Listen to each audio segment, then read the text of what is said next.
यहाँ पे आज हम पढ़ने वाले हैं काइनेमेटिक्स के बारे में। फिज़िक्स के ये बेसिक चैप्टर्स में आता है क्योंकि ये फिज़िक्स का बेस बनाता है आपको। जब आप actually Newton's law of motions के पहले जो चैप्टर्स आते हैं उनमें से जो वो सारे चैप्टर्स जो एक्चुअली वो फिज़िक्स के लिए आपका बेस बनाते हैं। आपके फ़िज़िक्स में आगे की जर्नी कितनी स्मूथ होगी वो इस बात पे डिपेंड करता है कि आप इन चैप्टर्स में कितने अच्छे हैं। तो अगर हम आगे बढ़ने से पहले ये देखें कि काइनेमेटिक्स क्या है और उसके बाद उसके अंदर हमें क्या क्या पढ़ना है, तो उसके लिए मैंने ये 5 सब टॉपिक्स मैंने इसको डिवाइड किया है काइनेमेटिक्स को।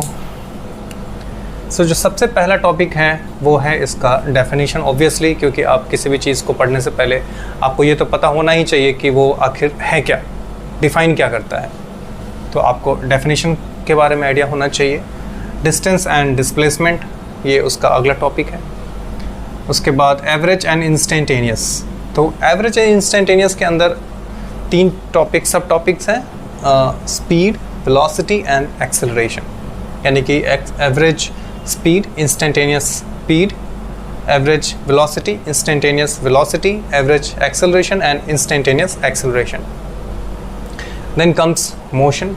ऑब्वियसली स्ट्रेट लाइन मोशन, जैसे सड़क पे गाड़ी दौड़ रही है, ठीक है।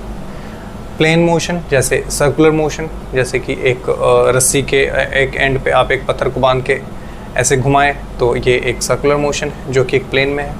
उसी प्लेन के अंदर प्रोजेक्टाइल मोशन भी है, पर प्रोजेक्टाइल मोशन को हम एक अलग से सब टॉपिक के अंदर पढ़ेंगे क्योंकि ये थोड़ा सा कॉम्प्लिकेटेड है और काफ़ी यूज़फुल भी है, काफ़ी इंपॉर्टेंट है। Then comes numericals. इन सब के बाद हम न्यूमेरिकल्स पे जाएंगे ऑब्वियसली, क्योंकि बिना न्यूमेरिकल्स के फिजिक्स की कोई वैल्यू नहीं है।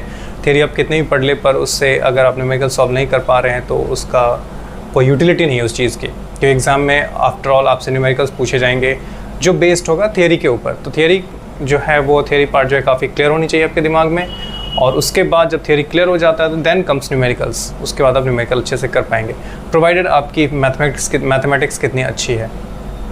मैथमेटिक्स के अंदर आपको कैलकुलस और इंटीग्रेशन, वेक्टर्स, ये सारी चीज़ों पे आपकी अच्छी कमांड होनी चाहिए। अगर ये सारी चीज़ें आपकी अच्छी है तो आई होप कि आपका ये चैप्टर बहुत ही आपके लिए ईजी पीजी होने वाला है। जो नेक्स्ट टॉपिक है हमारा इसी चैप्टर के अंदर वो है डिस्टेंस एंड डिस्प्लेसमेंट। हम इसे समझने की कोशिश करते हैं। डिस्टेंस एंड डिस्प्लेसमेंट क्या है? सी डिस्टेंस जो फिज़िक्स, वैसे हम अगर देखें आउट ऑफ फिज़िक्स, मतलब फिज़िक्स की दुनिया के बाहर, तो ये दोनों चीज़ें ही सेम हैं, ठीक है। डिस्टेंस एंड डिस्प्लेसमेंट ज़्यादा फ़र्क नहीं पड़ता। हम इसको इंटरचेंजेबली यूज़ करते रहते हैं अलग अलग सिचुएशन में, सर्कमस्टांसेस में, पर फिज़िक्स की दुनिया में ये दोनों चीज़ बहुत ही अलग है। डिस्टेंस एक स्केलर क्वांटिटी है और डिस्प्लेसमेंट एक वेक्टर क्वांटिटी है। The first difference is this. उसके बाद डिस्टेंस जो है वो पाथ शो करता है, जैसे कि ये पॉइंट A है, ये पॉइंट B है, ये C है और ये D है, ऐसा। तो सपोज़ आप एक टूर पे चले घूमने के लिए भारत दर्शन पे, फिर आप पटना से चल के दिल्ली आए, दिल्ली से चेन्नई गए, चेन्नई से बेंगलोर गए, बेंगलोर से फिर आप कोलकाता आए, आप, और यहाँ से वापस आप दिल्ली आ गए सपोज़। तो ये सपोज़ कुछ x kilometre, y kilometre, z kilometre और अल्फ़ा किलोमीटर, ऐसा कुछ है, ठीक है ना। तो जो डिस्टेंस कवर्ड है वो इन सब का सम हो जाएगा, x plus y plus z plus alpha. पर डिस्प्लेसमेंट क्या होता है? सपोज़ आप एक पॉइंट A से चले, B पे पहुँचे, B से C पे गए, C से D पे गए, ठीक है, D पे हम रुक गए। तो अगर ऐसा पूछे कि A मतलब इस पूरे पाथ का डिस्प्लेसमेंट कितना है, ठीक है, तो वो हो जाएगा A मतलब इनिशियल पॉइंट और फाइनल पॉइंट के बीच का शॉर्टेस्ट डिस्टेंस। ये शॉर्टेस्ट है, मतलब हम इनिशियल पॉइंट और फाइनल पॉइंट को स्ट्रेट लाइन से मिला देंगे और इस डिस्टेंस की जो लेंथ होगी सपोज़ बीटा, तो ये बीटा जो है वो डिस्प्लेसमेंट है। इसकी एक डायरेक्शन भी होती है क्योंकि ये ऐसे शो करेगा, क्योंकि डिस्प्लेसमेंट में डायरेक्शन मेंशन होता है और ये एक वेक्टर क्वांटिटी होती है। तो ये एक्चुअली डिफरेंस है डिस्टेंस एंड डिस्प्लेसमेंट के लिए। अब देखिए यहाँ पे अगर इस केस में हम डिस्प्लेसमेंट देखें, यहाँ पे डिस्टेंस जो है, ये डिस्टेंस अगर आप यहाँ पे कैलकुलेट करेंगे तो ये हो जाएगा x plus y plus c plus alpha. और वहीं अगर यहाँ पे हम डिस्प्लेसमेंट देखेंगे, सॉरी, तो ये हो जाएगा 0, क्योंकि इनिशियल पॉइंट भी यही है और फाइनल पॉइंट भी यही है, तो वो हो गया 0 किलोमीटर्स। और यहाँ पे 1 किलोमीटर्स लिख दीजिए, ठीक है ना। तो this is the difference. Displacement 0 भी हो सकता है, नॉन ज़ीरो भी हो सकता है। जैसे यहाँ पे नॉन ज़ीरो है, यहाँ पे डिस्प्लेसमेंट क्या है, वो है बीटा किलोमीटर, जो कि नॉन ज़ीरो होगा क्योंकि कुछ तो लेंथ दिख रहा है। पर यहाँ पे initial point and final point are same, तो यहाँ पे क्या डिस्प्लेसमेंट हो जाएगा 0। ये कुछ इसके डिफरेंसेस हैं जो डिस्टेंस और डिस्प्लेसमेंट को आपको समझाते हैं। अब हम आते हैं नेक्स्ट टॉपिक पे। जो हमारा नेक्स्ट टॉपिक है वो है एवरेज एंड इंस्टेंटेनियस। इसके अंदर हम स्पीड, वेलोसिटी और एक्सेलरेशन के बारे में पढ़ेंगे। तो इसकी ज़रूरत क्या पड़ती है? एक्चुअली फिज़िक्स के अंदर बहुत ज़्यादा इंटरेस्ट होता है जब आप अलग अलग न्यूमेरिकल सॉल्व करते हैं, तो आपका इंटरेस्ट होता है कि एक एवरेज स्पीड पता होनी चाहिए। सपोज़ एक कार है जो पॉइंट ए से चली है और पॉइंट बी तक पहुंच रही है, पर ये कार सपोज़ कार नहीं है, बस है, जो प्राइवेट बसेस होती हैं वो है, ठीक है। अब ये क्या पॉइंट ए से बी तक पहुंचने के लिए पॉइंट A1 पे रुकेगी, पॉइंट A2 पे रुकेगी, फिर पॉइंट A3 पे रुकेगी, क्योंकि इनको पैसेंजर लेना है, पैसेंजर उतारना है, तो इसके लिए रुकते हुए जाएगी, ठीक है ना। तो इसकी स्पीड क्या है, चेंज हो रही है, कम हो रही है, ज़्यादा हो रही है, कम हो रही है, ज़्यादा, ऑब्वियसली क्योंकि इसको ब्रेक लगाना है, फिर से स्पीड बढ़ाना है, तो इस तरीके से इसकी स्पीड चेंज होती रहेगी। तो स्पीड इसकी यहाँ पे कुछ 1 होगी, इस डिस्टेंस में कुछ 1 होगी, S1, S2, S3, S4, इन सारे सेक्शंस में इसकी स्पीड अलग अलग होगी, ठीक है ना, चेंज होती रहेगी इस बस की। तो अगर हमारा इंटरेस्ट ये हो कि हम इसको पॉइंट ए से बी के बीच की जो टोटल स्पीड है, एक एवरेज स्पीड, वो क्या है, तो उसके लिए हम क्या करेंगे? तो कॉन्सेप्ट इज़ वेरी सिंपल। वैसे भी हम स्पीड के बारे में जानते हैं, है ना, इस डिस्टेंस अपॉन टाइम, ठीक है। तो डिस्टेंस क्या है, सपोज़ यहाँ पे 50 किलोमीटर्स है और इस बस ने सपोज़ यहाँ पे पहुँचने के लिए 1 घंटे का टाइम लिया है, तो इसकी स्पीड क्या हो जाएगी, 50/1 यानी कि 50 किलोमीटर पर आवर, है ना। ये होगी इसकी एवरेज स्पीड। हमने एवरेज इसलिए क्योंकि हमने पॉइंट ए से पॉइंट बी के बीच का जो जितने भी वेरिएशंस थे उन सबको इग्नोर कर दिया, तो ये होगी इसकी एवरेज स्पीड, ठीक है ना। लेकिन इंस्टेंटेनियस स्पीड क्या होनी चाहिए, क्या होगी अगर इस बस की अगर हम फाइंड आउट करना चाहें? तो पहले तो हम ये समझ लेते हैं कि इंस्टेंटेनियस होती क्या चीज़ है वो, है ना।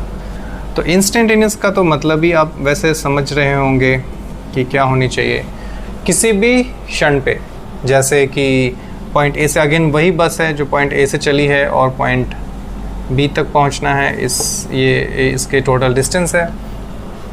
अब आप जैसे ही अगर सपोज़ आपके पास एक स्पीडोमीटर हो, तो आप चेक कर सकते हैं बस की स्पीड, अलग अलग टाइम पे अलग अलग स्पीड होती है। जैसे ही बस रुकने वाली होती है तो घटते घटते घटते फिर 0 हो जाती है, फिर बढ़ने वाली होती है, फिर बढ़ते बढ़ते बढ़ते, सपोज़ यहाँ से इसने चलना स्टार्ट किया, तो इनिशियल स्पीड को अगर हम U से डिनोट करें तो 0 है, क्योंकि ऑब्वियसली ये 0 से चलना स्टार्ट कर रही है।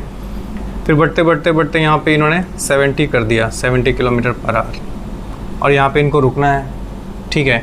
तो फिर ये धीरे धीरे ब्रेक लगाते लगाते लगाते फिर यहाँ पे 0 होगी स्पीड, फिर यहाँ से बढ़ते बढ़ते बढ़ते फिर यहाँ पे 60 पहुँची, फिर यहाँ से घटते घटते घटते यहाँ पे फिर 0, क्योंकि इनको रुकना है पैसेंजर को या तो चढ़ाने के लिए या उतारने के लिए, कुछ तो रीज़न होगा। फिर यहाँ से बढ़ते बढ़ते इन्होंने 80 कर लिया बीच में, और फिर घटते घटते फाइनली यहाँ पे 0 हो गया। आप देख रहे हैं कि 0 से 70 एकदम से जंप तो नहीं किया होगा, ये घटते मतलब ग्रेजुअली बढ़ता है, क्योंकि बस है और वो एक्सीलेटर प्रेस करने के बाद ड्राइवर उसकी स्पीड बढ़ाता है, तो उसकी स्पीड क्या धीरे धीरे बढ़ती है। तो इस धीरे धीरे बढ़ने के क्रम में हर एक पॉइंट पे, जितने मैंने मार्क किए हैं पॉइंट इस लाइन पे, हर एक पॉइंट की इस बस की स्पीड अलग होगी, ठीक है ना। उसी को उस पर्टिकुलर पॉइंट पे जो स्पीड है उसको हम इंस्टेंटेनियस स्पीड कहते हैं। वो इस यहाँ से लेकर के यहाँ तक कि हर एक पॉइंट की बिल्कुल अलग अलग होगी, ठीक है। और बहुत सारी इंस्टेंटेनियस स्पीड आप मेजर कर सकते हैं, डिपेंड करता है कि आप टाइम स्केल क्या चाहते हैं, है ना। आप ये पूछ सकते हैं कि सपोज़ यहाँ से चली बस तो 7 सेकंड के बाद यानी कि 7 सेकंड के एंड पे क्या स्पीड थी बस की, है ना, ये पूछ सकते हैं आप फिगर आउट भी कर सकते हैं। जैसे बहुत सारी अच्छी जो अभी नई नई कारें आ रही हैं या फिर मोटरसाइकिल्स, तो वो ऐसा डेटा देती है अपने स्पेसिफिकेशन, जब उनके वेबसाइट पे जाइए कि within 10 seconds 100 kilometre per hour की स्पीड रीच कर सकती है वो व्हीकल। तो उस केस में आप देखिए कि बहुत ही फास्ट इंक्रीमेंट होता है उस स्पीड का, तो आप वहाँ भी मेजर कर सकते हैं इंस्टेंटेनियस स्पीड क्या है, क्योंकि वो बहुत तेज़ी से बढ़ रही है ना। और 10 सेकेंड पे कितने, वो बोल रही है कि 10 second, after 10 second you will reach the speed of 100 kilometre per hour. इसका मतलब है कि तो 10th सेकेंड पे है, अकॉर्डिंग टू जो व्हीकल बेच रहे जो कंपनी, वो कह रही है कि 10th सेकेंड पे इसकी स्पीड जो है वो 100 किलोमीटर पर आवर होगी। सपोज वो बाइक है कोई, तो 10th सेकेंड पे जो इंस्टेंटेनियस स्पीड है वो 100 है, ठीक है। हो सकता है 10th के बाद 11th सेकेंड पे वो 110 हो जाए, ठीक है। 12th सेकेंड पे वो 115 हो जाए, तो ऐसे बढ़ती जाएगी और ये होगी इंस्टेंटेनियस स्पीड। फिर एवरेज स्पीड अगर निकाले तो ऑब्वियसली एवरेज स्पीड क्योंकि 0 से बढ़ना स्टार्ट हुआ है और फिर 100 पे पहुंचा है, तो 0 से 10 सेकेंड के बीच में कितना डिस्टेंस कवर किया, कितना टाइम लगा, आप मेजर कर सकते हैं। ऑब्वियसली एवरेज स्पीड उसकी कम हो जाएगी, ठीक है। तो ये होती है, जस्ट मैंने समझाने की कोशिश की है कि क्या होती है एवरेज स्पीड और क्या होती है इंस्टेंटेनियस स्पीड, ठीक है। इसको मेजर करने का तरीका बहुत ही सिंपल है, मैं उसके तरीके के बारे में वैसे अभी बहुत ही सिंपली तरीके से मैं बताऊंगा, सिंपल तरीके से। और जब हम न्यूमेरिकल सॉल्व करेंगे तो उसके अंदर मैं एक्सप्लेन करने की कोशिश करूंगा और यूज़ भी करूंगा कुछ मेथड्स की, जिससे हम मेजर कर सकते हैं इंस्टेंटेनियस स्पीड और average speed. Next topic is average velocity. जैसा कि हमने एवरेज स्पीड के अंदर देखा था, अगर आपने उसको अच्छे से समझ लिया है तो इसको समझना बहुत ही ईजी होगा। स्पीड इज़, एक चीज़ में आगे बढ़ने से पहले मैं बता दूं, स्पीड आपको जब भी कभी दिखाई दे, ये ऑलवेज बात करेगा डिस्टेंस की, ठीक है। वेलोसिटी आपको जैसे ही दिखाई दे, आपको हमेशा समझना है कि ये बात कर रहा है डिस्प्लेसमेंट की,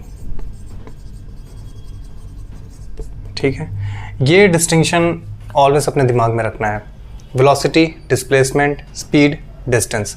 अगर इंस्टेंटेनियस या एवरेज स्पीड की बात हो रही है तो वहाँ पे हम डिस्टेंस को दिमाग में रखेंगे, अगर वेलोसिटी की बात हो रही है तो वहाँ पे हम डिस्प्लेसमेंट की बात को ध्यान में रखेंगे, ठीक है। अगर इतना क्लियर हो रहा है तो हम आगे बढ़ते हैं। अगर एवरेज वेलोसिटी की बात करें तो ऑब्वियसली एक पॉइंट ए है, यहाँ से B, C, D, A, B, C and D. Finally जो ऑब्जेक्ट है वो कार या बस, जब हमने एग्जांपल में लिया था सपोज वो बस थी, उसने ट्रैवल करके डी तक पहुंच गई वो बस। अभी जो इसकी एवरेज वेलोसिटी होगी वो ये total distance by total time taken. Obviously distance तो बहुत कम है पर टाइम काफ़ी ज़्यादा है, क्योंकि ए से बी पे जाना पड़ा, बी से सी, सी से डी, तो एवरेज वेलोसिटी होगी काफ़ी कम जाएगी। क्योंकि अब देखिए, अगर इसी चीज़ को, इसी फ्रेम को अगर हम एवरेज स्पीड निकालें यहाँ पे, तो स्पीड सपोज यहाँ पे हम कुछ रख लेते हैं, लाइक सबको बराबर रख लेते हैं, इसको रख लेते हैं 6 किलोमीटर्स, बराबर नहीं है, थोड़ा ज़्यादा है ये, थोड़ा इसको भी रख लेते हैं, चलो 6 रख लेते हैं सबको, 6 किलोमीटर, 6 किलोमीटर, 6 किलोमीटर्स, ठीक है ना। यहाँ पे लग रहा है 1 आवर, 1 आवर, यहाँ पे भी 1 आवर। तो एवरेज स्पीड जो होगी वो हो जाएगी total distance by total time, जो कि क्षेत्रीय 18 बाई 3 आवर्स, यानी कि 6 किलोमीटर्स पर आवर, ऐसा मान लेते हैं कुछ। वैसे तो बहुत स्लो है ये, बस इतनी स्लो तो चलती नहीं है, पर जस्ट हम एग्जांपल के लिए इसी फिगर के, इसी क्वेश्चन के लिए अगर हम एवरेज वेलोसिटी मेज़र करें तो इट विल बिकम लाइक ये डिस्टेंस। अब ये डिस्टेंस कितना है, सपोज 8 किलोमीटर्स मान लेते हैं, इससे थोड़ा ही ज़्यादा है, और 9 मान लेते हैं ना, हमारे कैलकुलेशन में काफ़ी इजी होगा, 9 किलोमीटर्स। और टाइम तो ऑब्वियसली आपको पता है, 1, 2, 3 आवर्स। तो टोटल डिस्टेंस हो गया 9 किलोमीटर्स बाई 3 ईयर्स यानी कि 3 किलोमीटर पर आवर। देखिए एवरेज स्पीड इसी क्वेश्चन में काफ़ी कम हो गई, क्योंकि यहाँ पे डिस्टेंस जो कंसिडरेशन में है वो नहीं, आई मीन यहाँ पे जो फिगर जो कंसिडरेशन में है वो है डिस्प्लेसमेंट। ये डिस्प्लेसमेंट है और ये वाला लिया था हमने 1 2 3, वो डिस्टेंस की बात कर रहा था।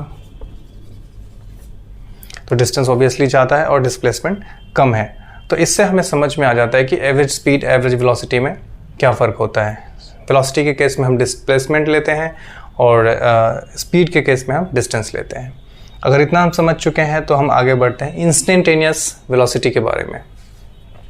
ऑब्वियसली इंस्टेंटेनियस वेलोसिटी जो होगी वो एक पर्टिकुलर टाइम पे जो वेलोसिटी है प्लस उसके जो वहाँ पे जो टाइम लगी हमें उसे पर्टिकुलर टाइम पे जो डिस्प्लेसमेंट है और वहाँ पे जो टाइम कंज्यूम हुआ है वो हम निकालेंगे। तो सपोज अगर हम इसी क्वेश्चन को फिर से एक बार देखने की कोशिश करें तो मैं दूसरा मार्कर ले लेता हूँ। सेम क्वेश्चन है। अब सपोज कार ए से चली है और कार बी और सी के बीच में कहीं पे है, ठीक है ना। यहाँ पे अगर यहाँ पे एवरेज स्पीड देखें तो कुछ और होगा, लेकिन एवरेज वेलोसिटी अगर देखें तो हमें डिस्प्लेसमेंट मिलेगा ये लेंथ, ठीक है ना। और टाइम तो सेम ही है, क्योंकि यहाँ जो 1 घंटा प्लस यहाँ पे सपोज 10 मिनट्स लगे हैं। तो अगर हम एवरेज वेलोसिटी अगर इस पॉइंट की देखें तो कुछ और आएगा, लेकिन इंस्टेंटेनियस अगर हम देखें तो ऑब्वियसली यहाँ पे जो वेलोसिटी होगी पर्टिकुलर टाइम पे वो होगी इसकी इंस्टेंटेनियस वेलोसिटी। वैसे इसको हम आगे जब और न्यूमेरिकल्स देखेंगे तो वहाँ पे आपको अच्छे से क्लियर हो जाएगा कि क्या है। मैं एक्चुअली यहाँ पे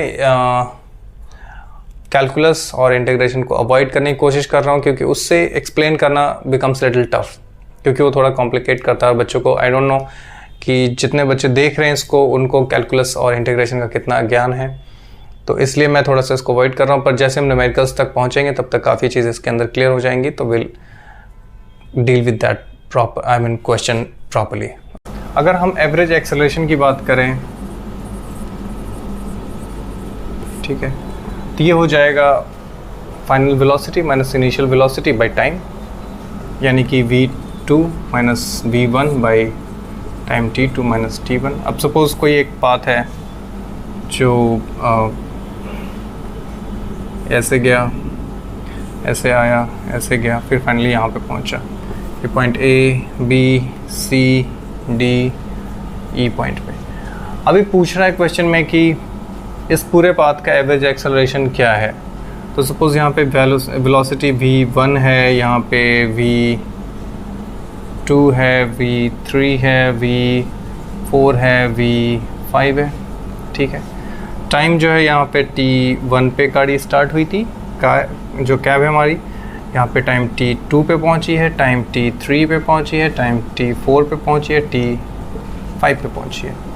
तो जो एवरेज एक्सेलरेशन हम जो मेज़र करने की कोशिश कर रहे हैं, वो जो इस फॉर्मूले की मदद से अगर हम कैलकुलेट करने की कोशिश करें तो it will be like final velocity is v5 minus initial velocity is v1 by time taken is t5 minus initial time is time t1। ये हो गई हमारी एवरेज एक्सेलरेशन। इस पूरे ट्रैवल में पॉइंट ए से पॉइंट ई तक पहुंचने के अंदर जो एवरेज एक्सेलरेशन है वो इस तरीके से हम कैलकुलेट करेंगे। इंस्टेंटेनियस एक्सेलरेशन क्या होता है, अगेन अगर हम इस पे आएँ तो जैसे आप क्वेश्चन कभी आप सॉल्व करें और उस पे वहाँ पे आपको दिया हो कि एक्सेलरेशन इज़ दिस, तो वो एक्चुअली इंस्टेंटेनियस एक्सेलरेशन ही रहता है दिया हुआ। उसको मेजर करने के लिए अगेन उस पॉइंट पे जो वेलोसिटी है, ठीक है ना, और उसके जस्ट पहले वाली वेलोसिटी जो है उसको जिनका जो डिफरेंस होगा और जो टाइम का डिफरेंस है that is instantaneous acceleration, right. जो कि हम जो हमारा स्पीडोमीटर होता है, या स्पीडोमीटर में तो खैर स्पीड दिखती है, एक्सेलरेशन नहीं दिखती, तो इस तरीके से हम इसको मेजर करते हैं। अगेन इसको हम न्यूमेरिकल में अच्छे से समझ लेंगे, जो कि वहाँ पे जब हम क्वेश्चंस होंगे, क्योंकि इसको समझने के लिए जब हमारे पास कोई ग्राफ होगा, कोई फंक्शन होगा कि कोई पार्टिकल है जो इस फंक्शन को फॉलो करते हुए आगे ट्रैवल कर रही है, तो आप इसके लिए आप ये सारी चीज़ें मेजर करें, like speed, velocity and acceleration, average, instantaneous, वो सारी चीज़ें, वो काफ़ी ईजी हो जाएगा वहाँ पे मेजर करना। ओके, तो अब बस हम यहाँ पे एक बेसिक अंडरस्टैंडिंग रखते हैं कि क्या चीज़ को एक्सेलरेशन क्या होती है, एवरेज क्या होती है, इंस्टेंटेनियस क्या होती है, और जैसे ही क्लियर हो जाता है तो फिर हम उसको क्वेश्चन के अंदर बहुत अच्छे से समझ पाएंगे। जो नेक्स्ट टॉपिक है हमारा अगला, वो है motion in a straight line. ये इस टॉपिक का सबसे इम्पॉर्टेंट, इस चैप्टर का सबसे इम्पॉर्टेंट टॉपिक है, क्योंकि यहीं से स्टार्ट होती है इस चैप्टर की मेन बातें। इसके पहले तो बस तैयारी चल रही थी, तो यहाँ से हम समझेंगे मोशन इन स्ट्रेट लाइन क्या है। ये वैसे इस सेंटेंस से ही समझ में आ रहा है कि कोई पॉइंट यहाँ पे ए होगा और यहाँ से बी पे एक स्ट्रेट लाइन में मूवमेंट हो रही है किसी भी चीज़ की। कोई आदमी चल रहा है, बस, ट्रक, रेल, फ्लाइट, कुछ भी, कोई भी ऑब्जेक्ट है जो इस तरीके से अगर मूव करे तो उसको motion in a straight line कहते हैं। ये स्ट्रेट लाइन ऐसा हो सकता है, स्ट्रेट लाइन ऐसा हो सकता है, ये स्ट्रेट लाइन ऐसा हो सकता है, किसी भी तरीके का स्ट्रेट लाइन हो सकता है ये, ठीक है। तो इसको हम मोशन इन स्ट्रेट लाइन कहते हैं। और ऑब्वियसली फिज़िक्स में आपको ध्यान रखने वाली बात ये होती है कि जो इनिशियल स्पीड होती है उसको हम 0 से डिनोट करते हैं। यहाँ पे सपोज़ हम 0 नहीं मानते हैं, u से डिनोट करते हैं, sorry, I am really sorry. Initial speed को u लिखते हैं, ठीक है। फाइनल को हम v लिखते हैं, एक्सेलरेशन को हम a से डिनोट करते हैं। फॉर दिस केस हम ये मान के चलते हैं कि u हमारा 0 है, यानी कि इनिशियली गाड़ी जो थी वहाँ पे वो यहाँ पे रुकी हुई है। सपोज़ ये हमारे पास एक गाड़ी है, इसके अंदर एक ना बैठ के चलाएगा, ये इस तरह की गाड़ी है, ठीक है। तो ये रेस्ट में थी, यहाँ से चलना इसको स्टार्ट करना है, यहाँ पहुँच के कुछ वेलोसिटी इसकी हो जाएगी, कुछ वेलोसिटी अटेन कर लेगा। एक्सेलरेशन हम पहले केस में 0 रखेंगे, नेक्स्ट केस में हम 0 नहीं रखेंगे, नॉन ज़ीरो एक्सेलरेशन रखेंगे। तो पहले केस में जैसे हम 0 रखते हैं एक्सेलरेशन, सॉरी मैं क्या ही लिख रहा हूँ, 0 रखते हैं अगर, तो यहाँ पे क्या है आपको फॉर्मूला पहले से पता है, speed equals distance by time, ठीक है। अब इसका कोऑर्डिनेट सपोज ए बी है, इसका सी डी है, तो ये ऑब्वियसली जो डिस्टेंस हो जाएगा वो हो जाएगा दोनों के बीच का डिस्टेंस, यानी कि अगर हम इसको ए से डिनोट कर रहे हैं और इसको बी से, तो ये हो जाएगा B minus A by time taken. अगर ये टाइम टी पे स्टार्ट हो रहा है, टाइम t1 पे, और यहाँ पे टाइम t2 पे पहुँच रहा है, तो ये हो जाएगा t2 माइनस t1। ये हो गई हमारी स्पीड। अगर स्ट्रेट लाइन में मूवमेंट है तो ऑब्वियसली वेलोसिटी भी सेम ही होगी, बस एक डायरेक्शन का चेंज हो जाएगा, पर अमाउंट यानी कि मैग्नीट्यूड तो सेम होने वाला है, क्योंकि डिस्टेंस और डिस्प्लेसमेंट सेम ही होगा। तो वेलोसिटी भी सेम हो जाएगी, है ना, b vector minus a vector by t2 minus t1। इसको मैग्नीट्यूड ले लो, यहाँ पे वेक्टर आ जाएंगे, ठीक है ना, b vector minus a vector, क्योंकि ऑब्वियसली वेलोसिटी है तो वेलोसिटी एक वेक्टर क्वांटिटी होती है, तो हम इसको वेक्टर फॉर्म में लिखेंगे, ठीक है। नेक्स्ट केस में हम देखते हैं व्हेन एक्सेलरेशन इज नॉट 0, तब क्या होता है।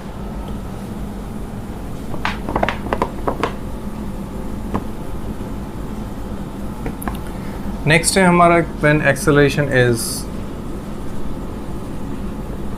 नॉट 0। तो इस केस में हमारे पास दो ऑप्शन बचते हैं कि या तो एक्सेलरेशन नेगेटिव होगा या एक्सेलरेशन पॉजिटिव होगा। एक्सेलरेशन नेगेटिव है तो यानी कि स्पीड या वेलोसिटी वो घट रही होगी, और एक्सेलरेशन अगर पॉजिटिव है तो स्पीड या वेलोसिटी है जो वो बढ़ रही होगी, इंक्रीज हो रही होगी। यही दो केस बनते हैं, ठीक है ना। तो अगेन हम देखते हैं कि हमारा स्ट्रेट लाइन हो गया,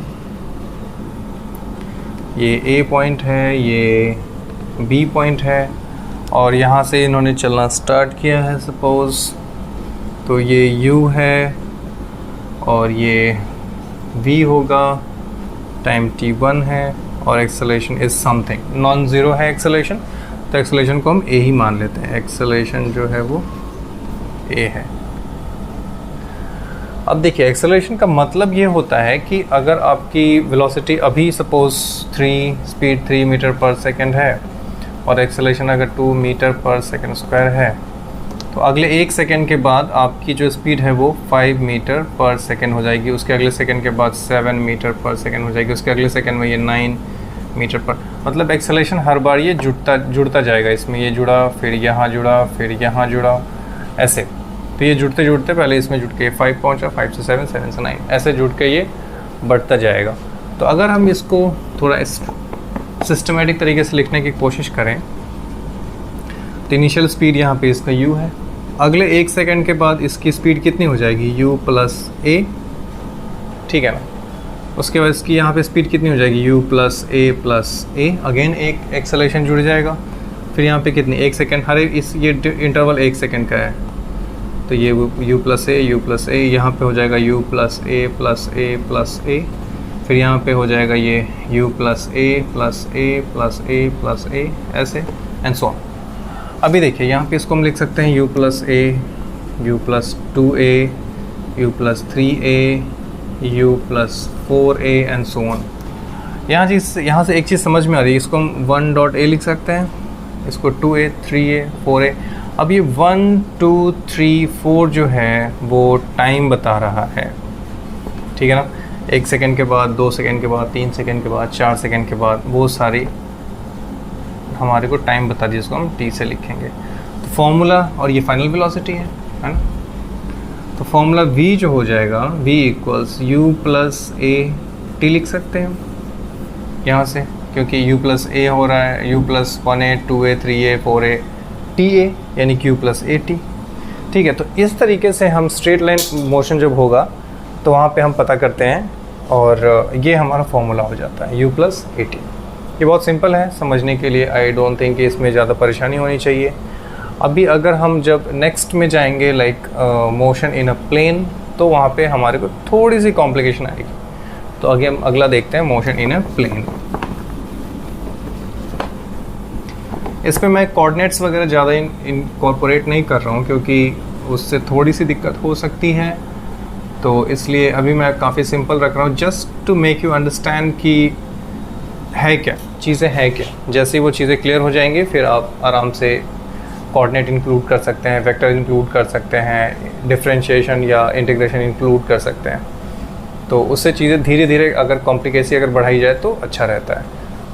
तो यहाँ पे जस्ट मेरा मोटो है कि चीज़ें आपको एक्सप्लेन की जाए सिंपलेस्ट तरीके से। मोशन इन अ प्लेन,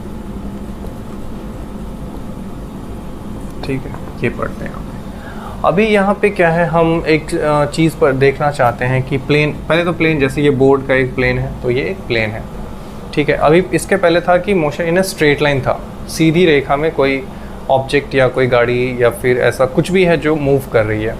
अभी क्या, एक प्लेन में, प्लेन के मतलब सीधा नहीं, वो सीधे के साथ साथ इधर भी, यहाँ भी, या फिर ऐसे कर्व के तरीके से कैसे भी मूव कर सकती है, ठीक है। तो ये 2 एग्जांपल्स हैं हमारे पास, या तो कर्व या फिर स्ट्रेट लाइन में। लेकिन straight line not only straight line, अगर आप देखें तो ये सिर्फ एक स्ट्रेट लाइन में नहीं है, ये स्ट्रेट लाइन की वजह से बदल भी रही है।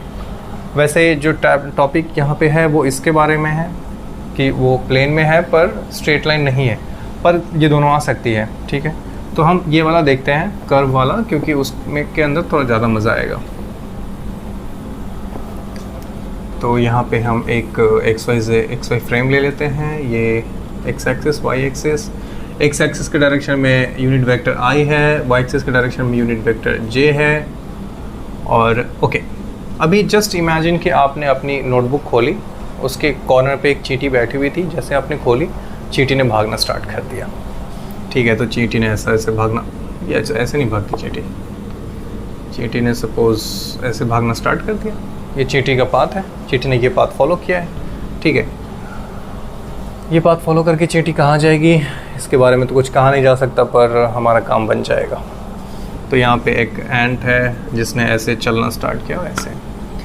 अभी अगर हम देखें तो किसी भी पॉइंट पे, किसी भी इंटरवल पे हमें अगर ये पता करना पड़े कि चींटी की पोजीशन क्या है, ठीक है। तो सपोज़ कोई इंटरवल हमने लिया ये वाला, इस लोकेशन पे चींटी की क्या इस पॉइंट पे चींटी की क्या लोकेशन है। तो वैसे आप कोऑर्डिनेट अगर जिन लोगों ने थोड़ा सा भी पढ़ा होगा उनको आइडिया होगा कि हम इस तरीके से एक्स कोऑर्डिनेट निकालते हैं, वाई कोऑर्डिनेट निकालते हैं। एक्स कोऑर्डिनेट सपोज ए है, लेंथ ये यहाँ से यहाँ तक, और यहाँ से यहाँ तक अगर ये बी है, तो इसको हम यूनिट डायरेक्शन यूनिट वेक्टर जो है एक्स डायरेक्शन में आई है, तो इसको हम वेक्टर फॉर्म में लिख सकते हैं ए आई, और इसको लिख सकते हैं बी जे। ठीक है, तो ऑब्वियसली अगर ये ए आई है तो ये भी ए आई है, और ये अगर बी जे है तो ये भी बी जे है ना, ऐसा। अब मुझे ये बताइए, अगर हम इस पॉइंट का पोजीशन वेक्टर ढूंढने की कोशिश करें तो पोजीशन वेक्टर कुछ ऐसा होता है। फनल पॉइंट को हम मिला देते हैं और एक एरो दे देते हैं, ठीक है ना। तो अगर हम पोजीशन वेक्टर इसका निकालना चाहें तो वो बन जाएगा, ओके, ये वेक्टर ऐसा है, ये वेक्टर ऐसा है, ठीक है। तो अगर हम ये ट्रायंगल में देखें तो ये बन जाएगा ए आई प्लस बी जे इक्वल्स, यहाँ पे ओ है, यहाँ पे हम कुछ पी मान लेते हैं, इक्वल्स ओ पी वेक्टर। इसको यूनिट वेक्टर नहीं मानेंगे, एक्चुअली वेक्टर है, ओ पी वेक्टर। तो ये जो ओ पी वेक्टर है उसको हम वेक्टर फॉर्म में ऐसे लिख सकते हैं, ए आई प्लस बी जे, ठीक है। तो ये हमारा पोजीशन वेक्टर मिल गया। अब ये डिस्टेंस भी हमें पता है, ये डिस्टेंस भी हम निकाल सकते हैं ट्रायंगल से, राइट एंगल ट्रायंगल फार्मूला से। तो जो ये डिस्टेंस हो जाएगा वो हो जाएगा, यानी कि ओ पी का जो मॉड्यूलस होगा यानी स्ट्रेंथ जो होगा वो हो जाएगा square root of A square plus B square. तो आपको ओ पी भी मिल चुका है। अगर अभी यहाँ से हमें चाहिए स्पीड या वेलोसिटी कुछ भी, तो सपोज स्पीड चाहिए हमें, इस एंट की स्पीड चाहिए यहाँ से यहाँ तक की एवरेज स्पीड, तो हम आसानी से निकाल सकते हैं। एवरेज स्पीड जो हो जाएगी डिस्टेंस, यानी कि ये डिस्टेंस, यानी कि ए square plus B square by time taken something like T, तो ये टी, ये स्पीड होगी। वेलोसिटी अगर हम निकालना चाहें इस यहाँ पे, तो अगेन हमारे को वेलोसिटी के लिए क्या चाहिए, एक डायरेक्शन चाहिए होता है और स्ट्रेंथ चाहिए होता है। तो ऑब्वियसली यहाँ पे जो वेलोसिटी है वो हो जाएगी अगेन दिस डिस्टेंस, यानी कि ए square plus B square by t, और इस डायरेक्शन में यूनिट वेक्टर, ठीक है ना। तो इस डायरेक्शन में अगर हम यूनिट वेक्टर निकालना चाहें तो कैसे निकालेंगे, ओ पी, यही हमारा वेक्टर है, पर O P is not a unit vector. तो इसके लिए हम कर देंगे ओ पी वेक्टर, सॉरी, इसको हटा दो, O P vector by O P vector का मॉड्यूलस, ये हो गया हमारा यूनिट वेक्टर। तो ये हो गई हमारी वेलोसिटी। इस तरीके से हम वेलोसिटी निकाल सकते हैं, ठीक है। वैसे ये और ये चीज़ सेम ही है, ये कट के फिर ओ पी बच जाएगा जो कि हमारी वेलोसिटी बताएगा, ठीक है। तो इस तरीके से हम वेलोसिटी निकाल सकते हैं, स्पीड निकाल सकते हैं। एक्सेलरेशन भी अगर निकालना हो तो अगेन वेलोसिटी बाई टाइम करेंगे, जो टाइम सेम ही है तो हमारे को एक्सेलरेशन मिल जाएगा। तो ऐसे हम मोशन इन ए प्लेन देखते हैं। इसका एक और एग्जांपल हम देख सकते हैं, वो है सर्कुलर मोशन में, जो कि काफ़ी ईजिली तरीके से आपको समझ में आ सकता है। तो आइए सर्कुलर मोशन भी साथ साथ देख लेते हैं, और उसके बाद ये काफ़ी ऑलमोस्ट हाफ डन हो जाएगा ये चैप्टर। इसके बाद प्रोजेक्टाइल मोशन आएगा जो कि काफ़ी इंपॉर्टेंट है इस पूरे चैप्टर में, तो उसको हम देखेंगे इसके बाद।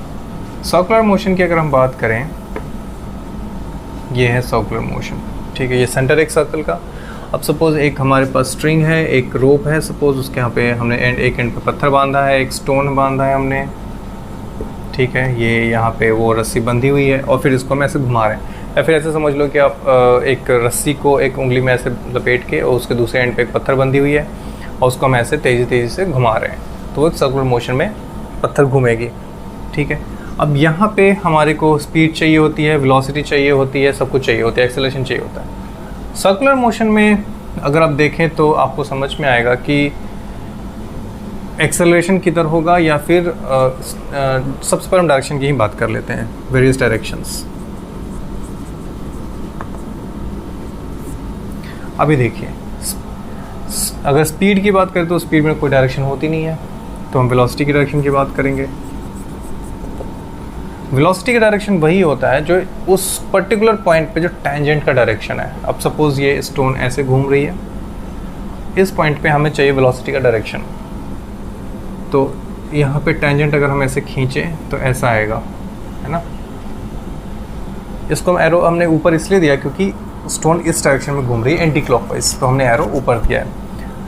जस्ट सपोज़ कि हमने यहाँ पे रस्सी काट दी, ठीक है, तो ये स्टोन कहाँ जाएगी, इसी तरफ भागेगी। आप कभी अपने ऐसे घुमा के देखना हाथ में एक पत्थर बांध के, और उसको जैसे ही आप या तो छोड़ दोगे या फिर रस्सी टूट जाएगी तो वो उस टेंजेंट के ही ऑलमोस्ट डायरेक्शन में जाती है लगभग।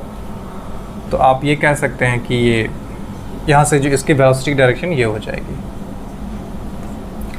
ये वेलोसिटी हो गई। एक्सेलरेशन का डायरेक्शन क्या होगा? तो एक्सेलरेशन का डायरेक्शन वही होता है जो फोर्स का डायरेक्शन होता है, ठीक है। तो अब अगर हम एक्सेलरेशन का डायरेक्शन देखें, वेलोसिटी होगी टेंजेंट के डायरेक्शन में, ठीक है ना, स्पर्श रेखा जिसको कहते हैं।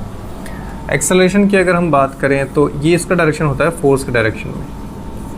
अब फोर्स लग कहाँ रहा है? तो फोर्स आप लगा रहे हो, सपोज़ ये उंगली पे अगर बंधा हुआ है और ये स्ट्रिंग है, एक रस्सी है या धागा है, जो भी है, तो आपने ही इसको उंगली में बांध के ऐसे घुमाते हुए खींचा है अपनी तरफ, तभी वो पत्थर घूम रहा है। तो आप इस पर फोर्स लगा रहे हो इस डायरेक्शन में, ठीक है। फोर्स भी, ताकि चूँकि फोर्स भी वेक्टर होता है इसलिए मैंने यहाँ पे वेक्टर शो किया है। तो एक्सेलरेशन का डायरेक्शन भी यही हो जाएगा, यानी एक्सेलरेशन अंदर की तरफ, सेंटर की तरफ लगता है। तो एक्सेलरेशन का जो डायरेक्शन होता है वो होता है सेंटर की तरफ। और मतलब जितने भी सर्कुलर मोशंस है, अगर कांस्टेंट सर्कुलर मोशन है तो उसका डायरेक्शन जो होगा वो हमेशा ही सेंटर की तरफ होगा। तो डायरेक्शन उसका होगा टुवर्ड्स सेंटर, ठीक है, सेंटर की तरफ इसका डायरेक्शन होगा। अब इसको मेजर करने के लिए हम इसकी स्पीड पता कर सकते हैं, जो कि आरपीएम से हमें पता चल जाएगा, या फिर जिसको ओमेगा कह सकते हैं।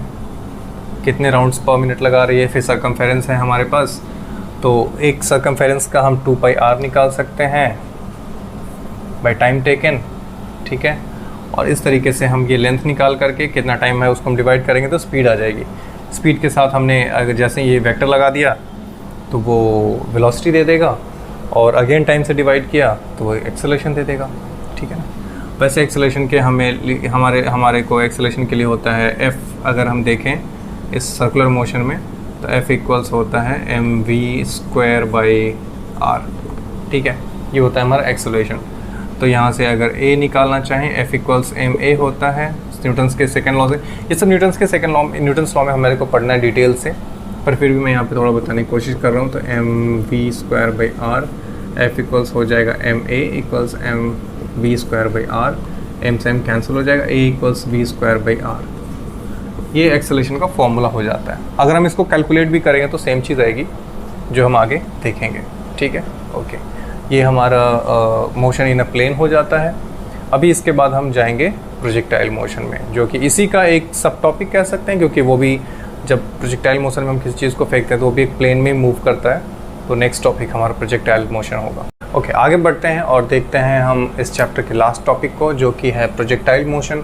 ये इस चैप्टर का लास्ट टॉपिक है और ये काफ़ी इम्पॉर्टेंट है, क्योंकि इससे बहुत सारे क्वेश्चंस आते हैं एग्ज़ाम में, और आपको अलग अलग टॉपिक से, अलग चैप्टर से, अलग कॉन्सेप्ट से मिक्स करके आपको इस चैप्टर से क्वेश्चन पूछे जाएंगे, इस टॉपिक से क्वेश्चन पूछे जाएंगे। तो जैसे मोमेंटम का पूछ सकते हैं, मोमेंटम कंजर्वेशन का, ये है न्यूटन्स लॉ है, और भी फ्रिक्शन है, कुछ भी ऐसे मिला के पूछा जा सकता है आपसे क्वेश्चन। तो बी रेडी फॉर दैट। और उसके पहले हम आगे की चीज़ों के लिए रेडी हों, उसके पहले हमें ज़रूरी है कि इस टॉपिक को, पर्टिकुलर टॉपिक को, जो बहुत ही सिंपल है, समझने की ज़रूरत है बहुत अच्छे तरीके से। इसको मैं कोशिश करूँगा कि बहुत ही सिंपल तरीके से आपको समझाऊँ। तो उसके लिए आइए स्टार्ट करते हैं। सबसे पहले तो प्रोजेक्टाइल मोशन होता क्या है। अभी तक हमने देखा motion in a straight line, motion in a plane, like. दूसरा है कि अब आप ऐसा नहीं है, अब आप प्रोजेक्टाइल मोशन के जो अंदर चीज़ें पढ़ेंगे वो ऐसा होगा, यहाँ से कुछ फेंका, ऐसे चला गया, ठीक है ना, ये ऐसा हो गया ना, ये है प्रोजेक्टाइल मोशन, ठीक है। एक और चीज़ यहाँ पे है वर्टिकल मोशन, ठीक है। या तो आप नीचे से सीधे ऊपर कुछ फेंकें, या बुलेट फायर करें अपने गन से, ऐसे गोली जाएगी, या फिर पत्थर फेंके तो ऐसे जाएगा, या फिर किसी छत से आप कुछ गिराएं नीचे की तरफ, ये वर्टिकल मोशन है। ठीक है, वर्टिकल मोशन। और ये है आपका प्रोजेक्टाइल मोशन। तो एक तो स्ट्रेट लाइन मोशन हो गया। यहाँ पे अगर आप देखें, यहाँ पे मैं फ्रेम बना दूँ, ये एक्स एक्सिस, ये वाई एक्सिस, तो ये 0 डिग्री पे यहाँ से चल रहा है, क्योंकि एक्स एक्सिस पे ही कोई गाड़ी चल रही है तो 0 डिग्री है। यहाँ पे अगर देखें आप, इसको हम x मान ले और इसको y मान ले, तो यहाँ पे 90 डिग्री का सीन बन रहा है। ठीक है ना, 90 डिग्रीज का। लेकिन प्रोजेक्टाइल मोशन में क्या होता है कि neither 90 not 0, theta is between 0 and 90 degree. ठीक, ये सीन होता है प्रोजेक्टाइल मोशन के अंदर।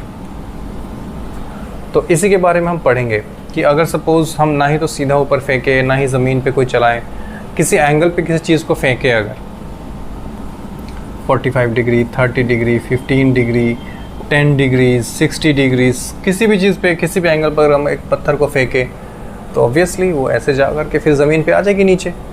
तो इसने कितना डिस्टेंस ट्रैवल किया, मैक्सिमम हाइट कितनी थी, ठीक है ना, कितने देर ये हवा में रही। तो जैसे इसका रेंज हो गया r, हाइट हो गया h, टाइम टोटल कितना टाइम हो गया, या फिर हाफ टाइम, यानी कि मैक्सिमम हाइट तक पहुंचने में कितना टाइम लगा उसको। तो ये सारी चीज़ें यहाँ पे कैलकुलेट करते हैं। लेट्स सी कैसे करते हैं।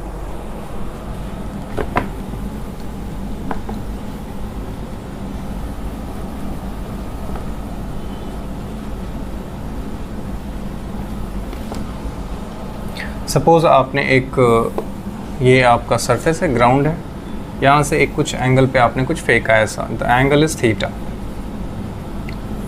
लगे हाथ हम इसको एक्स एक्सिस भी मान लेते हैं,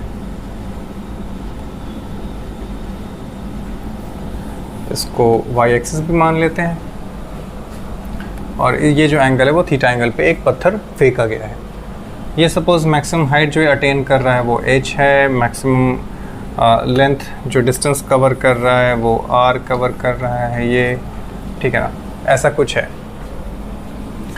तो जिस समय ये पत्थर फेंका गया, ये ऐसे जाके यहाँ पहुँचा मैक्सिमम हाइट पे, और फिर ये नीचे आ गया। ऐसा क्यों हुआ? क्योंकि अर्थ इसको, उस पत्थर को खींच रही है अपनी तरफ, उसको कहते हैं g, ग्रेविटेशनल एक्सेलरेशन। इस एक्सेलरेशन की वजह से वो पत्थर नीचे आ गया। एक्चुअली ये ग्रेविटेशन एक्सेलरेशन हमेशा नीचे की तरफ ही लगता है, नीचे यानी अर्थ की तरफ। तो अर्थ तो नीचे है, यहाँ पे ये अर्थ है, ये फ्लैट सरफेस जो है वो अर्थ है, तो अर्थ के सेंटर की तरफ ये जी लग रहा है, ये हमारा जी हो गया, ठीक है ना। तो ये हमेशा नीचे लगेगा। ऑब्वियसली एक्सेलरेशन अगर नीचे है, और ये अभी हमने जैसे ऊपर फेंकने की कोशिश की थी, तो पत्थर ऊपर की तरफ जाने की कोशिश तो कर रहा था, पर ये जी की वजह से ये घटते नीचे आते आते यहाँ पे पहुँच गया। ये मैक्सिमम हाइट यहाँ पे इसने अटेन किया और फिर नीचे आ गया। अभी हमने वेक्टर्स में आप लोगों ने पढ़ा होगा कंपोनेंट्स, है ना, तो हम कंपोनेंट्स के को थोड़ा सा यहाँ पे यूज़ करेंगे। सपोज़ एक वेक्टर ऐसे कुछ ए वेक्टर है, ये थीटा एंगल है, ये एक्स एक्सिस है, ये वाई एक्सिस है, तो ये हो जाता है ए कॉस थीटा, और इधर हो जाता है ए साइन थीटा। जिस साइड के, जिस एक्सिस के साथ थीटा लगा हो वहाँ पे कॉस थीटा लगाते हैं, जिस एक्सिस के साथ थीटा नहीं हो उसको साइन थीटा में लिखते हैं। तो उसी तरह से सपोज़ इसका इनिशियल स्पीड जो हमने हाथ से ऐसे फेंका, उस पर सपोज़ की इनिशियल स्पीड जो थी वो u है, तो x डायरेक्शन में इसकी जो इस स्पीड u की जो कंपोनेंट हो जाएगा वो हो जाएगा u cos थीटा, और इस ऊपर वाले डायरेक्शन में हो जाएगा u sin थीटा, ठीक है। अब ये जो ऊपर वाला कंपोनेंट है यही इस पत्थर को ऊपर उठा रहा है h हाइट तक, लेकिन g नीचे लग रहा है इसलिए यहाँ तक पहुँचा और फिर वो नीचे आ गया। जैसे कि हमने इस जस्ट इक्विवेलेंट टू कि हमने u से नहीं फेंका, हमने u sin थीटा से की स्पीड से इसको सीधे ऊपर की तरफ फेंका, और ऑब्वियसली जब आप कोई पत्थर यहाँ से सपोज ऐसे फेंकेंगे, यहाँ पहुँच के ये वापस ऐसे नीचे आ जाएगी पत्थर वो। तो वैसे ही ये ऐसे ही हो गया। जैसे इसको हम दो तरीके से डिवाइड कर सकते हैं कि इसको हमने u sin थीटा से ऊपर की तरफ फेंका, h हाइट तक पत्थर गई और नीचे आ गई, है ना, तो हम h हाइट निकाल सकते हैं, ठीक है। उस तरीके से यहाँ पे u cos थीटा है, तो ये फर्स्ट केस हो गया, और ये सेकंड केस ऐसा हो गया कि हमने एक गाड़ी जो है वो इधर की तरफ चला दी x डायरेक्शन में u cos थीटा की स्पीड से, ठीक है, इस डायरेक्शन में चला दी तो ये चलती ही जाएगी, क्योंकि इस डायरेक्शन में ना ही तो कोई फ्रिक्शन है, और हम ये यहाँ पे ये भी मान के चलते हैं कि एयर रेसिस्टेंस जो है 0 है। ठीक है, तो इस डायरेक्शन में कोई फ्रिक्शन नहीं है। अब जब फ्रिक्शन नहीं है तो you cos theta will keep on moving, है ना, वो पत्थर जो है वो इस यू कॉस थीटा से आगे चलती जाएगी। और सपोज़ ये पूरे जो फ्लाइट टाइम है, जो पूरा टोटल टाइम यहाँ से लेके यहाँ तक पहुँचने का जो टाइम है वो सपोज़ टी है। ठीक है, तो हम यहाँ से लिख सकते हैं कि थोड़ा सा मुझे इसको क्लीन करना पड़ेगा। यहाँ से हम लिख सकते हैं कि R equals U cos theta into T, ऐसा। टी है टोटल फ्लाइट टाइम और आर इसका जो रेंज है और यू कॉस स्पीड। उसके बाद अगर हम यहाँ से देखें तो हमें समझ में आ रहा है कि सपोज़ h हाइट तक ये गया है, ठीक है ना, तो यहाँ से इसकी u है initial speed u sine theta और यहाँ पे v हो रहा है 0, g तो हमारे को पता है तो g ऐसे निकाल लेते हैं, और v equals u plus AT हम जानते हैं। तो यहाँ से अगर इस केस में हम देखें तो v equals u plus AT formula को हम यूज़ करें तो u हो जाएगा u sine theta initial speed plus a यानी कि g। अभी देखिए g लग रहा है नीचे, ठीक है ना, और u जा रहा है ऊपर की तरफ। जब हमने फेंका तो u जा रहा है ऊपर की तरफ।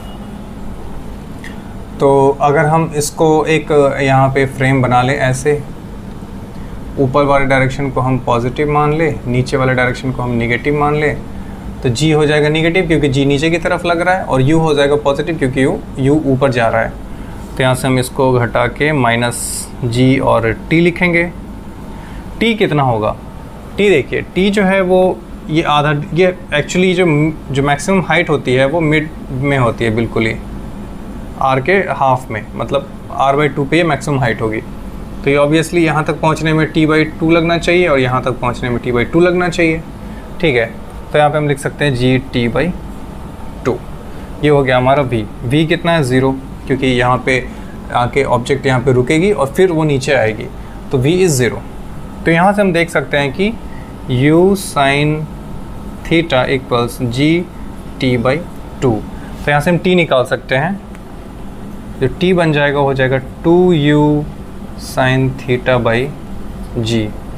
ये हो गया इसका फ्लाइट, t की वैल्यू आ गई। तो टोटल फ्लाइट टाइम है वो हो गया 2u sine theta by g। This is very important, ये फॉर्मूला आपको याद रहना चाहिए। अगर ये याद है तो क्वेश्चन सॉल्व करने में बहुत ईजी रहता है।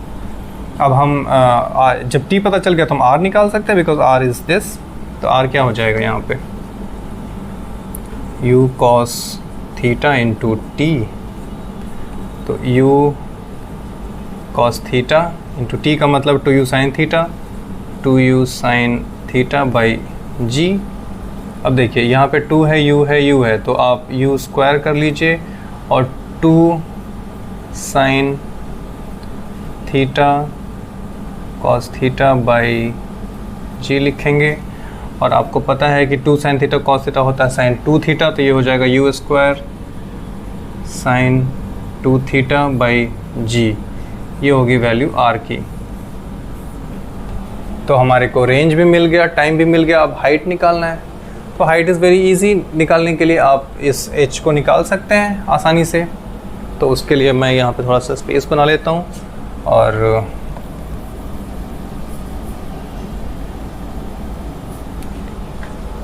अगर हम h कैलकुलेट करने की कोशिश करें तो h को हम लिख सकते हैं कि, वैसे हम ऐसा भी कर सकते हैं कि हमारे को टाइम पता है, वैसे बहुत सारे तरीके हैं इसके लिए। हम ये सिंपल यूज़ कर लेते हैं, v square equals u square plus 2as।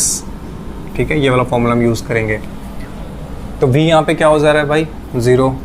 u कितना है? u साइन थीटा, तो u साइन थीटा का स्क्वायर हो गया ये प्लस 2। a कितना है? माइनस g, क्योंकि नीचे की तरफ लग रहा है, और s जो डिस्टेंस ट्रैवल्ड है वो है h।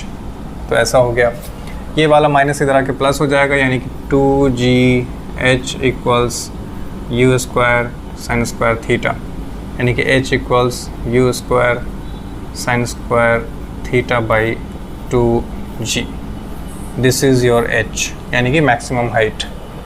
तो इस प्रोजेक्टाइल मोशन में हमने मैक्सिमम हाइट भी देख लिया, टाइम ऑफ फ्लाइट भी देख लिया, टोटल टाइम ऑफ फ्लाइट, और रेंज भी देख लिया। ये 3 चीज़ें बहुत ही इम्पॉर्टेंट हैं इस पूरे कॉन्सेप्ट के अंदर। आपसे ये इसी से रिलेटेड क्वेश्चंस आएंगे, और अगर ये जब क्लियर हो जाता है तो आप समझ लीजिए कि ये चैप्टर आपने बहुत अच्छे से समझ लिया। प्रोजेक्टाइल मोशन में इतना ही है, और इस चैप्टर के अंदर ज़्यादा कुछ बचता नहीं है, ठीक है। बाकी जो हम इसके बाद जो नेक्स्ट एपिसोड आएगा, ये एपिसोड 1 है फिज़िक्स के अंदर। एपिसोड 2 जो आएगा उसके अंदर हम इसके न्यूमेरिकल्स देखेंगे। ऑब्वियसली मैं एच.सी. वर्मा को फॉलो कर रहा हूँ। अगर मैं आगे बढ़ने से बताऊँ पहले कि मैं एच.सी. वर्मा को फॉलो कर रहा हूँ, आप लोग एच.सी. वर्मा का क्वेश्चंस देख सकते हैं। अगर कोई डाउट है तो आप मुझसे कमेंट सेक्शन में मेंशन कर सकते हैं, वहाँ मैं I try to solve them. तो और H C. Verma is a very good book. H C. Verma खुद भी बहुत अच्छे इंसान है, उन्होंने अपना यूट्यूब चैनल भी बनाया और बच्चों को पढ़ाते भी हैं। तो मैं उन्हीं की किताब से को फॉलो करके मैं यहाँ पढ़ाने की कोशिश कर रहा हूँ, और I am sure, I hope कि मैं इन चीज़ों को काफ़ी अच्छे से एक्सप्लेन कर पाया हूँ। आप लोग मेरा वीडियो देखें, आपको समझ में आया, इससे कोई बेनिफिट हो रहा है आपको, I am really grateful. Thank you for watching.